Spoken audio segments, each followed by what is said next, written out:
Hi everyone. I'm David Phelps. I am the co-founder of, I guess, 2.5 DAOs, and let me explain what I mean by that. So one DAO is one that I started a year ago called EcoDAO, and a lot of my focus today is going to be on that DAO. EcoDAO is what I fondly call a pop-up DAO. It means we exist when we want to, and we don't exist when we don't want to. There's some members of EcoDAO here as well, so I'm glad to have them in the room. The premise for EcoDAO was really thinking, in having sustainable economics, is it possible that Web3 can change incentives? So traditionally, if you want to donate to causes you care about, that's an expense. And yeah, you get a tax write-off for it, but it's still an expense. And fundamentally, you are making this choice every day of what you do with your money. Do you invest it, or do you give it to the things you care about? And that's always been the division. And so the premise for EcoDAO was thinking, well, maybe Web3 can change this. Maybe in Web3 you can get both. Because maybe if you could buy NFTs that are where a substantial portion is donated to the causes you care about, then you both have the so-called investment in the sense that you have an NFT whose money you could recoup later, and you also are giving to the causes you care about. And if we have that, then how much money are people going to be willing to give? Because right now, they might limit themselves in how much they're giving to the causes they care about. But if they knew that that's in the form of an NFT where they can recover the money, maybe they'll give a lot more. Maybe they'll give 10x, 20x. So maybe even if the NFT is only giving 20% away, only 1/5 to charity, but you have people spending 10 times as much, then you've doubled the amount of money that is going to causes that people care about. And so that was really the premise. The way we've done it is we've tried to have what we might call multi-use NFTs, where they serve not only to enter EcoDAO and to be part of the community, but also as tickets to live events. So we've done a lot of parties, and they give you access to those as well. And then, of course, you can also show them, feature them, etc., and get the social capital of showing that you are a good person who has donated to these great causes by buying the NFTs. So that's one of the DAOs. The other DAO is called JokeDAO, and this is a governance platform that I am building with the incredible help of Polygon and support of Polygon in the room as well. Often collaborating with projects like Guild 2. And JokeDAO has two components. So one is the governance platform itself, which I'll come back to at the end of the talk, and thinking about how we're trying to solve some of the problems I'm going to talk about. But the other piece is I would say a diligently and very seriously silly community that we've developed called the Joke Race Council. And this is also an NFT community where we have a contest every week. An NFT is minted every week of the top joke of the week, and that then is sold on a bonding curve. So if people buy it, it goes up over time. If they don't buy it, it goes down over time. And that gets you entry into this other NFT DAO. And so I say 2.5 because I would say the Joke Race piece and the EcoDAO piece, these are both NFT DAOs. In which buying an NFT gives you access and then generates funds for the DAOs to use as well, similar to a kind of nouns model. And then the half DAO is JokeDAO itself, which is a governance platform, which is really run by a core team, but has a fervent community as well. And we always have questions of how we're building that out. So that's a half a DAO. So what I want to talk about today is the problems that we've had. And before I do that, I'll just say, there are things that have gone well for us in year one of both these projects. We have managed to sell a lot of NFTs. We have managed to give, I think, somewhere close to about $100,000 to charities. I should have mentioned for the Joke Race NFTs as well, 20% of the sale goes to charities too, chosen by whoever the submitter was. So both these projects have a deep charity component where they're giving a lot of money away to charities too. And we've partnered with groups like Rainforest Foundation, et cetera, and that's been really cool to see. We've gotten people excited, we've gotten people on board, we've developed really cool communities, and we've had great events. So I think those are the positives. The negatives are a few, and I would say there's really two kind of broad categories for these, and then I'm going to go deeper into some really specific issues. One is sustainability. So with the joke NFTs, we're gradually starting to sell those as the community builds out and people start to see that it has some legitimacy despite its name. With EcoDAO, we're actually in debt. I'm personally $10,000 in debt on this project right now, and the hope is to find a way where I would be able to pay myself back for this long term. But it's really volatile. The last time we did a launch, it was the week that ETH crashed by 50%, and so we went in expecting prices that would have brought us to the clear, and instead everything fell 50%, but we had to pay USD to all the artists and everyone we were working with. And so it really meant that we went deep in debt for that project because of the volatility of crypto. The other issue is just figuring out, and this is maybe the bigger piece, like, what should people in these DAOs do? Like, they've bought in, they got the NFT, but then what do they want to do? What can they do? Why do they need to be there beyond just funding these, projects that maybe the founders want to throw? Like, are they anything more than investors? Is a DAO anything, effective at doing anything other than just decentralized funding? And to what degree can you use that funding in a way that is meaningful as well to the community?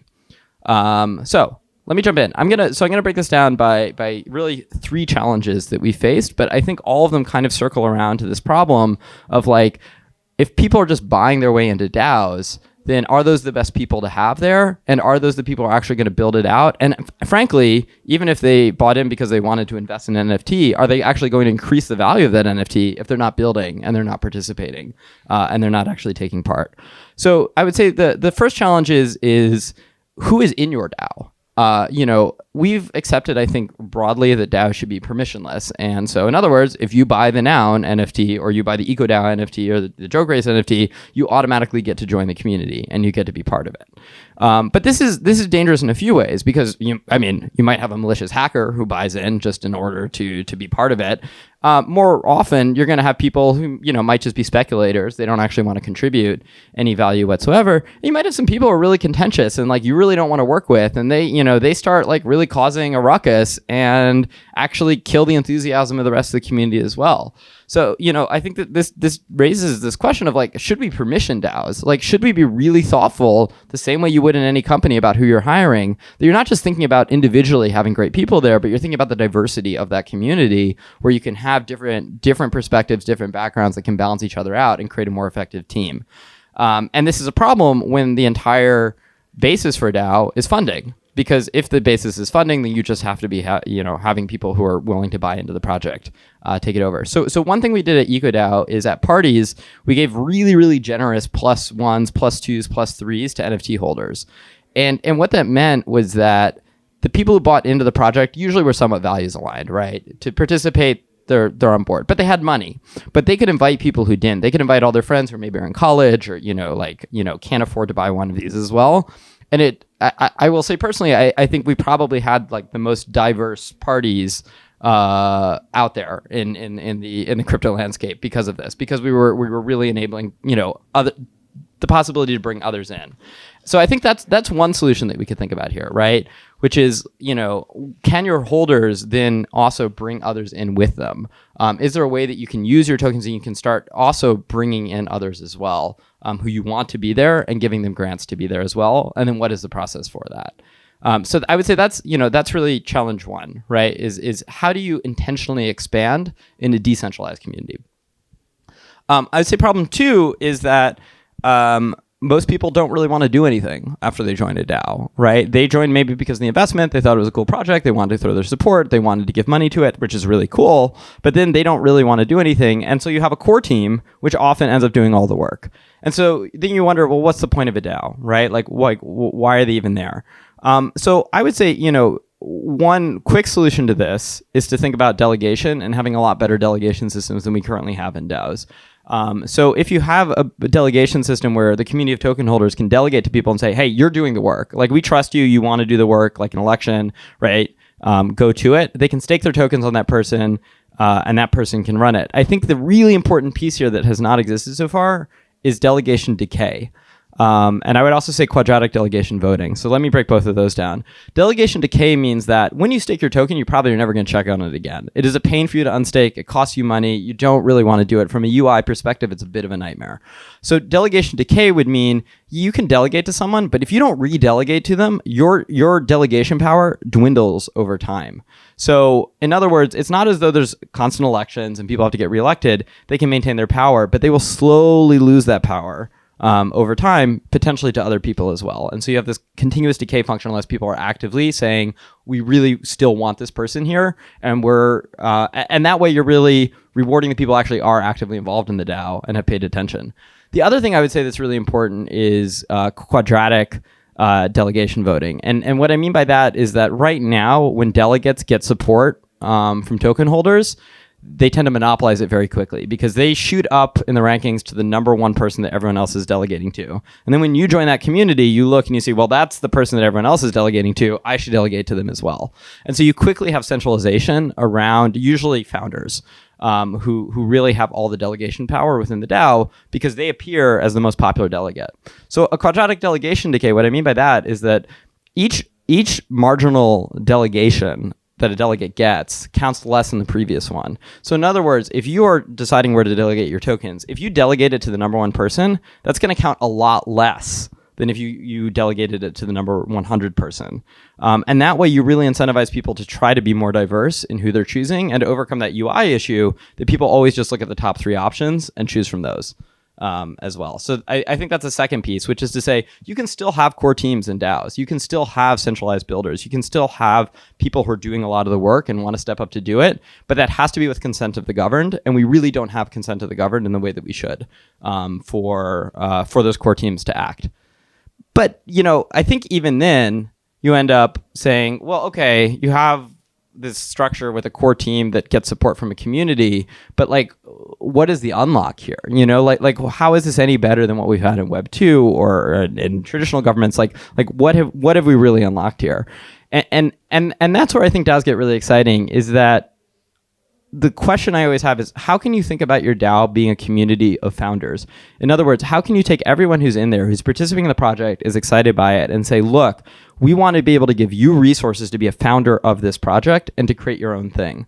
And the key to this in many ways is forking, right? It's to give everyone in the DAO an option to create their own projects and say, look, you want to start your own thing under our brand name? We can have a decentralized brand and you can have the resources to pursue it, and we're going to throw those at you so that you can go ahead and build that. And so this is something we've been thinking about, I think with EcoDAO, which is we're doing these parties that require NFT entry, and they're really consuming to do. You have to book people, you have to book spaces, you have to negotiate the terms, right? You have to book the airline tickets to make sure that it's going to happen. You have to publicize it, you have to write about it, you have to get the artist, all of this.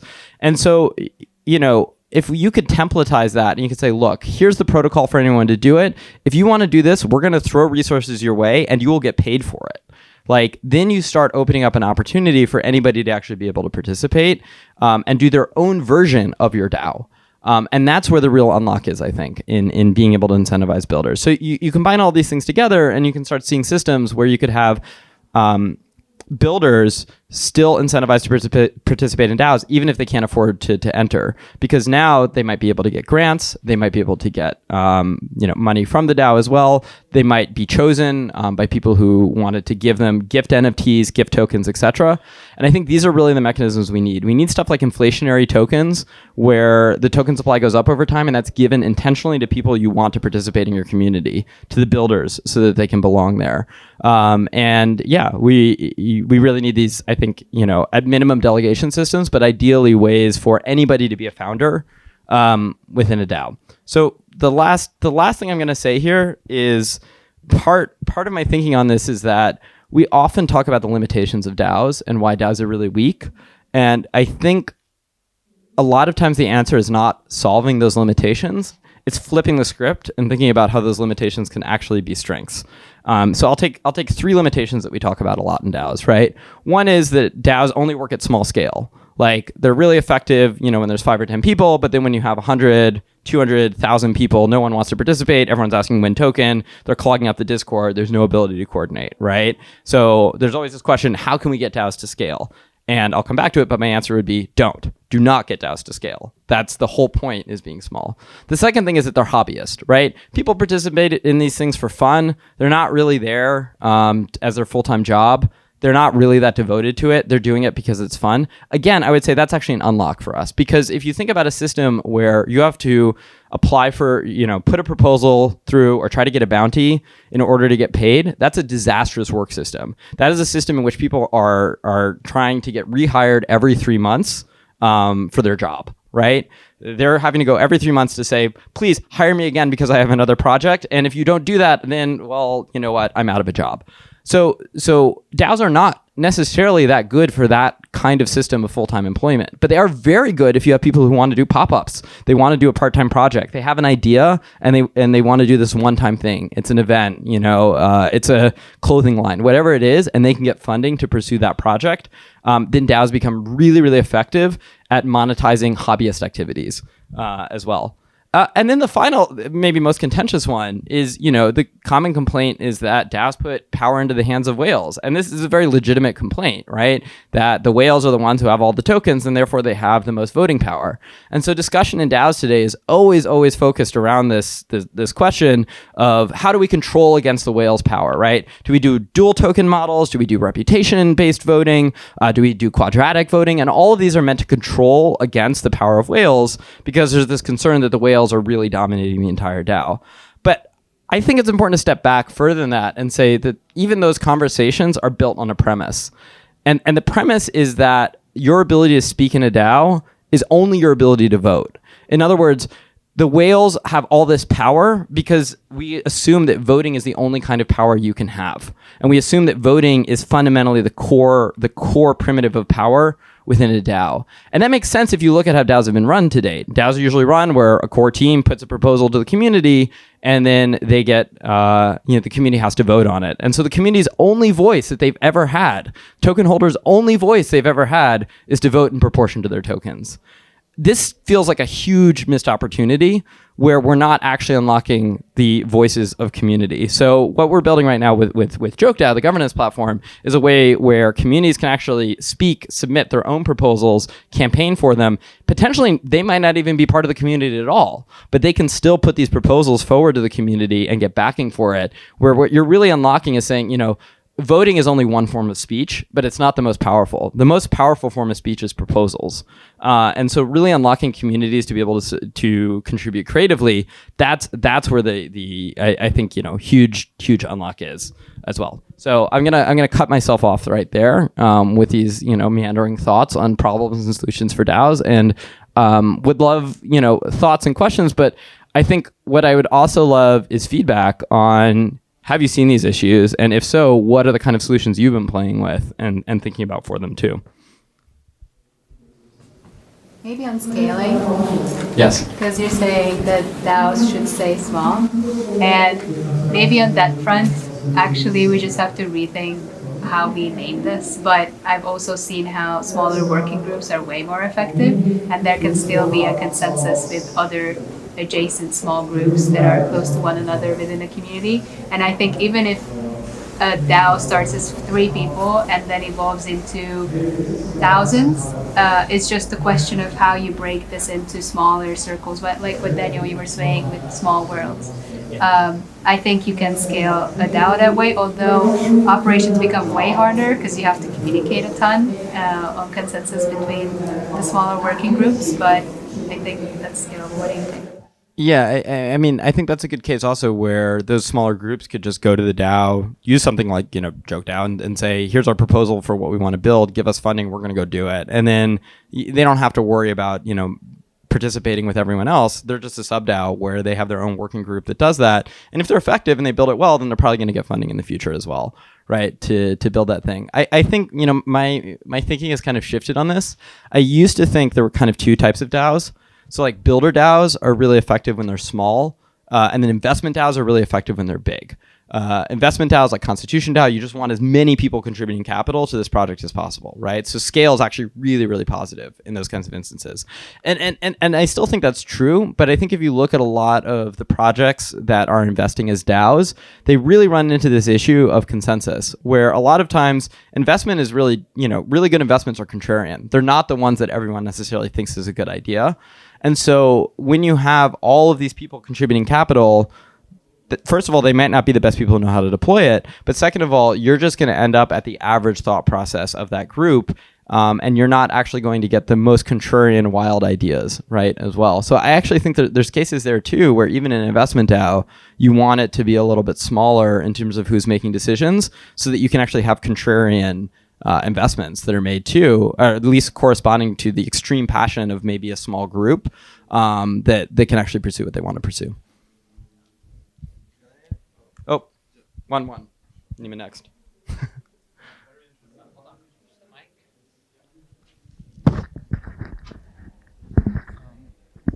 very interesting point on having a smaller group of stakeholders, even though then you have also the fact or the effect that they probably have a larger amount of money individually and they are less risk prone. So it might cancel out the innovative aspect of the investment. But that was not my initial question. How do you foresee, or how do you do the QA process, or how do you make sure that the proposals that are submitted are of a good quality, are feasible, and can be audited in a good way? Because I've been working in Project Catalyst for over a year now, and I know that the QA process is one of the thickest and most complex and complicated things, because you have a lot of people proposing and a lot of people giving reviews on these proposals. So this creates just a lot of noise. Plus you have people trying to game the system, writing bots. So how do you see or is there a mechanism or a process that you propose of how to engage with this? Yeah, thanks for asking that. You're letting me shill now, which I greatly appreciate. So yeah, this is exactly the stuff we think about for Joke DAO, and using it for DAO governance. And I think there's two answers to that. One is iteration, and the other is ranked choice voting. And so I'll run through each of those. I think having iterative governance processes that are clearly defined is important. So something we've talked about recently with MakerDAO and with Bankless and others is having a system where step one, the community just puts really broad ideas forward of like, here's what our priorities are. Our priorities are real world assets, right? Like that's the thing we want to focus on. And then you vote on the favorites and you see what that proposal is. So you don't start with this really clearly defined proposal, because you actually want to let as many people participate as possible early on.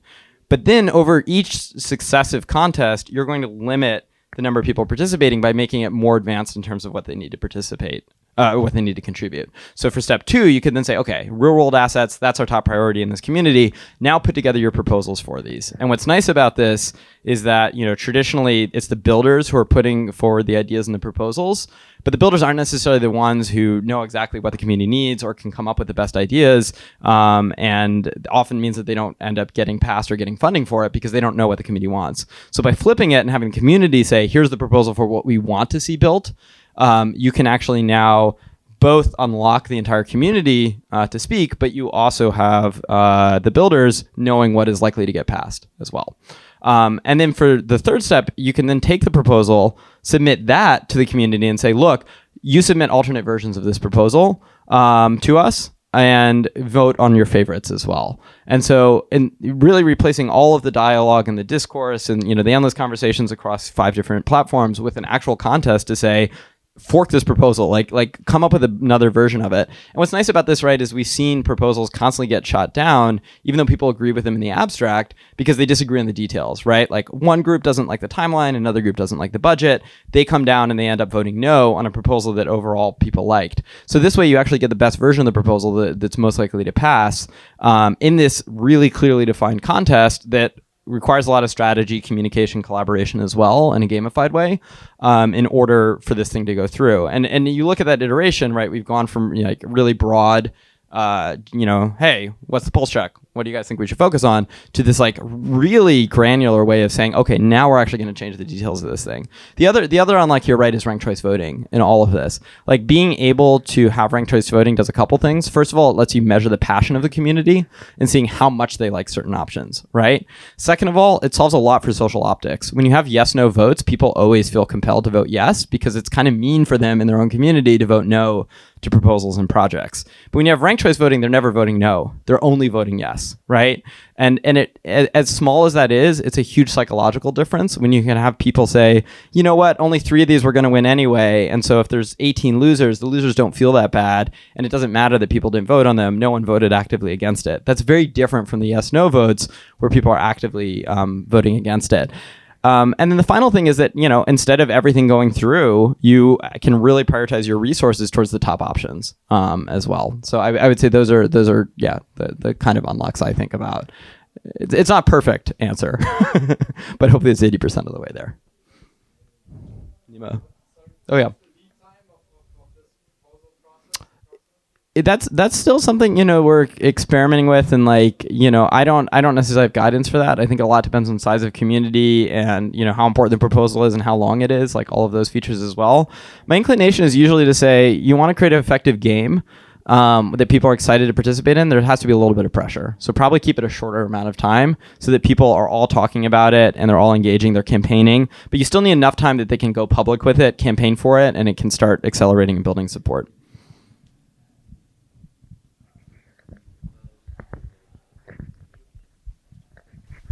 Thanks. My point is more about the previous conversation about scaling DAOs.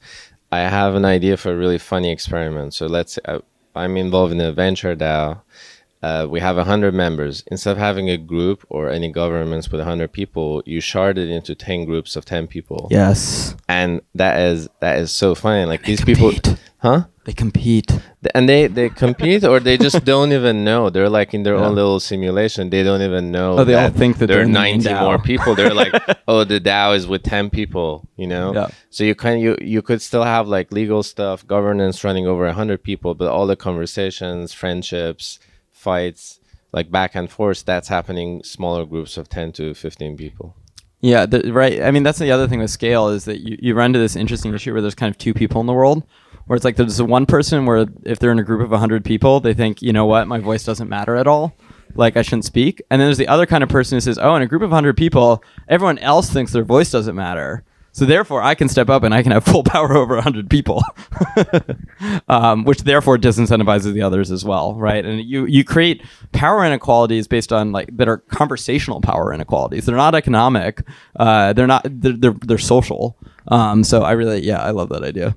Yeah, I guess that's where we rediscover hierarchies of complexity, in that at some point you're going to have people who are going to focus at a certain layer of complexity, whether is the governance for the 100 or what one of the teams of 10 is doing or something like that. And if you don't have a mechanism for being explicit about it, it's just going to happen informally, which in some cases is good, but also very prone to capture by people who are just more motivated to push a personal agenda and something like that and do the grunt work versus others who are busy just doing whatever else. But what I was gonna say in reply to your point about competition is that in theory that's great, but in practice we humans are very averse to competition if we know each other.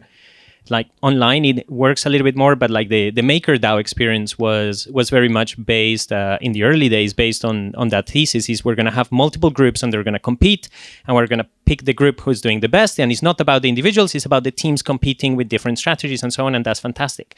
And in practice, no one ever did, because you have the social pressure. Like the moment that anyone goes like, oh, how about this thing? Then there is the efficiency argument that comes first. It's like, oh, but aren't they already doing that? We don't want to be redundant. That's spending double the money and so on.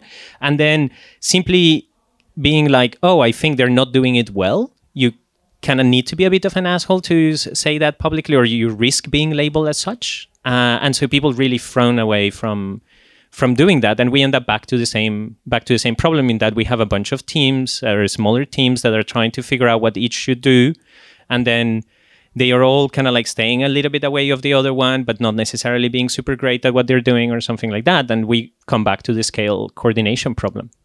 That is like actually where I really think we shouldn't be trying to just keep the smaller groups, because a lot of the difficult challenges that we have require some scale. Otherwise, we have tremendous amount of redundancy and waste and everyone repeating a whole bunch of things. And it's more if we can actually coordinate that we can unlock bigger things, which is super hard, obviously.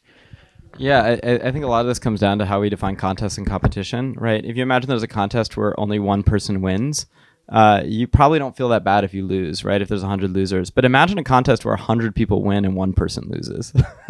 Like, it feels pretty horrible to be that one loser, right? In there. And so I think like part of what you're talking about is like, it's an in-between point where it's like half the people are winning and half are losing, and that doesn't really feel that good necessarily, right? And it becomes a little zero sum as well. If you know you're competing against someone else and only one of you is going to have the winning project, these are also people that share your values and priorities and are your friends, it's very difficult when that's work. So I think a lot of the answer is to look at games and think about how games are constructed, and think, how can we do this in a way that can be chaotic, but trivial. And like, actually, I think trivializing issues is really important in DAOs, because you want the stakes to be low, because that's when people have the most fun. Right? It's like that's the kind of games we like playing with each other, where we can be totally combative and compete with each other because it doesn't matter, right? That's fundamentally what a game is.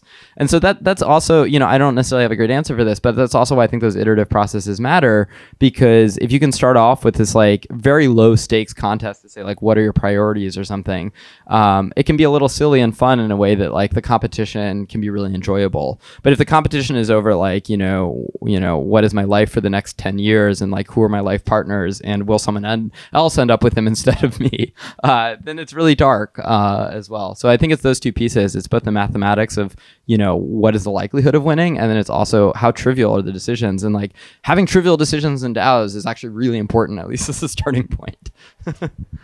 Have everyone fight over, what food they want catered, at the event, and like turn that into a contest. You actually probably will see some pretty cool relationships build when, the people are the burger group is fighting the hot dog group. Have you ever heard of any cases where this distribution of funding is not based on competition or gamified? Like, is there any other ways that we could do this that's not sort of like Yeah. competitive kind of like situation? I think the delegate system I talked about would be a really good answer for that, right? Like, if an investment DAO said, look, like, there are people in this DAO who really are spending a lot more time on it, Nima, and are, know a lot more about the landscape and have the background experience, and like, I want to delegate to them to make those decisions. And like, for any given vote, I might undelegate from them for that one because I prefer to express my own opinion, because I've been paying attention. But like overall, I want to be able to delegate to them to make those decisions. Yeah, I do think delegation is a really, really important tool within DAOs to allow for smaller groups of builders to operate effectively. And those builders, might be investors too in that case. Two things. Have you heard about the Disco framework? Ooh, no. At us. Wait. Mike this man. Or you can take a seat. Okay. I take a seat here. So it's a bit like a DAO, but with the humans in the center. And they propose to one of their core principles is care work or community care work. Cool. Because in the end, humans, DAOs are operated by humans and communities, which are made up of humans. And care work is something that is often left out and leads to informal information structures forming that can be very detrimental. So putting extra focus on this also leads to having smaller teams that know each other, that also have, when you do a daily check-in, have a grateful practice, for example, or to just tell them, announce how they feel. And you cannot do this in a group in a Zoom with 100 people. This is hard. Yep. So the idea is what they're proposing, how they go at it, is to have small operating entities of about 20, 25 people. And once you reach this limit, you start federating. So you take basically the 7 principles, which are the only framework that a DAO, that a disco needs. And those principles stay the same when you federate, but you federate according to area of expertise or topic. Or, for example, if you're a educational DAO, you maybe separate into translation and content. So you have 2 discos that operate under the same principles, Cool. with the same care community work focus, but have completely different interpretations of these principles and environments they work in. And that's maybe something that DAOs can adapt from the disco, how they federate and how they focus on the community care work. I think this could be very valuable for DAOs in general. I love this. I think we're basically at time, so I'll wrap with one thought that you're really inspiring, which is there's kind of a tension between, on the one hand, if you want to have games that build relationships and let people compete a bit and like let you allocate resources, it's zero sum, right? That's going to go to one person, it's not going to go to another, and that's what, as Daniel was saying, can create conflict. And on the other side, we want to have positive sum where everyone can benefit no matter what. So the question is, how do you balance these things? How do you have on the one side the kind of chaotic, violent system of like zero sum that incentivizes people to campaign and work, but also have positive sum in the end where everyone gets resources? And that's again where I think stuff like ranked choice voting gets really interesting, because it's fundamentally about surfacing data, where the number 10 option that is voted on might be more meaningful than the number 1 option by different metrics. It might be more meaningful in the sense that maybe that was a group of people who put all their tokens towards it. They might not have a lot, but they put 100% and they believe really strongly in that project. And like the governance process has now surfaced that data so they can find each other, work together, and get resources to build that as well. And so, yeah, you had a game. It was framed within the term of a competitive game, but fundamentally, you're going to reward those people who are really excited about building projects that you have surfaced up through the governance process itself. So I'll end there for today. But thank you, everyone. This is super fun.